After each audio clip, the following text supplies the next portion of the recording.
Hey YouTube, welcome back to a brand new video. Today we finally have something fresh and new to talk about surrounding Animal Crossing New Horizons, as Nintendo have provided us with a little insight into the development of the game, which is super interesting in itself, but may also hint at why some of the classic furniture was missing from the game, but more on that shortly. Now this may be a bit lengthy, but if you love Animal Crossing as much as me, I think you'll really enjoy it. Anyway, Nintendo have just updated their website to include some staff bios that talk about various roles within the company and some of the work they do. One article in particular features Ami Takai, a manager in the planning and production department working on Animal Crossing New Horizons.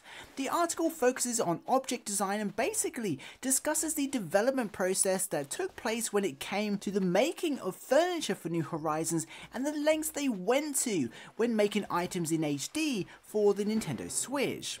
Ami Takai began by discussing what furniture items are and why they're important to the Animal Crossing series, and went on to confirm they had more people working on the creation of furniture items than ever before in the entire history of the Animal Crossing series. Thanks to a full translation of the article on the NintendoEverything website, we also know this led Nintendo to outsource some of the work to a third party and hire a contract company to help with the 3D modelling. Ami Takai goes on to say, when working with high resolution, even small details are visible, so it was important to get the pieces designed well to ensure the items feel right to the players. But that doesn't simply mean making them look real. In Animal Crossing, the important point is ensuring the personality of each piece while still fitting into the game world and maintaining a coherence in the overall design. That was how we verbalized the guiding principle behind the art of the game when working together with the staff of the contract company. Now this might be why there's such a wide variety of furniture items and styles in Animal Crossing New Horizons, because not only was Nintendo developing and designing 3D models for the furniture of the game, they also had another company bringing ideas to the table too, and honestly I don't think there's a bad item in the game, so clearly they did a great job. Ami Takai adds, by communicating well with the contracting company, we were able to create great mutual understanding and form a solid single team together. If I asked for something, the company would arrange models of the furniture and line them up on the table for me to see. It was always quite a sight. Amongst those, they even had things you don't really see much anymore, like old style dial telephones. And seeing that made me realise how seriously the company was taking the job and how hard they were working. So with a team outside of the initial Animal Crossing New Horizons development team working alongside the developers to create and design all of the furniture we've come to love, clearly it was the right choice to bring in the extra help, and it certainly paid off when you think about the tens of thousands of items and variations we have available in the game.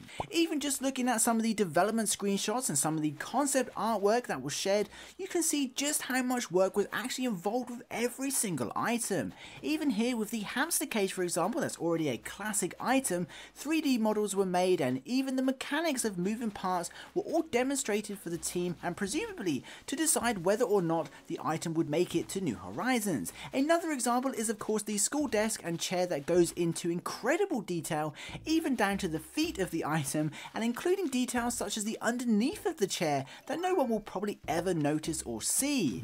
Seeing all this really makes you wonder what items were made but never made the cut or were removed at the last minute. Anyway, moving on, the article on the Nintendo website comes to a close talking about how Ami Takai needed to do a lot of research and have a lot of knowledge about the items they were designing so they could give each and every item its own charm and personality whilst maintaining a certain level of detail. Ami Takai closed her statement with probably my new favourite quote of all time. I know how much work it is to get so many people working together to share their knowledge on something like this, but now I feel like I want to turn the whole world into furniture for the Animal Crossing series. Which I actually find super inspiring and relatable, because I often see a tree in real life and think, why hasn't anyone planted bushes either side of that? But anyway, the full translation of the article is available on the NintendoEverything website. I'll link it below. I really encourage you to read through it, so a huge thank you to them for translating and publishing it. But anyway, having this insight into the world of object design by the Animal Crossing New Horizons team allows us to see why certain furniture sets probably never made it to the game.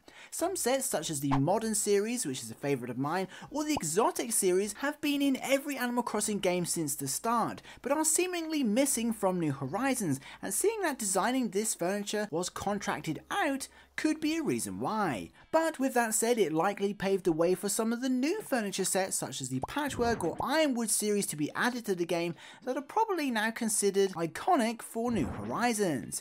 Either way, it's super interesting to find out more about the development of the game even so long after release, and really just blows my mind with the levels the developers went to add a decoy duck to the game.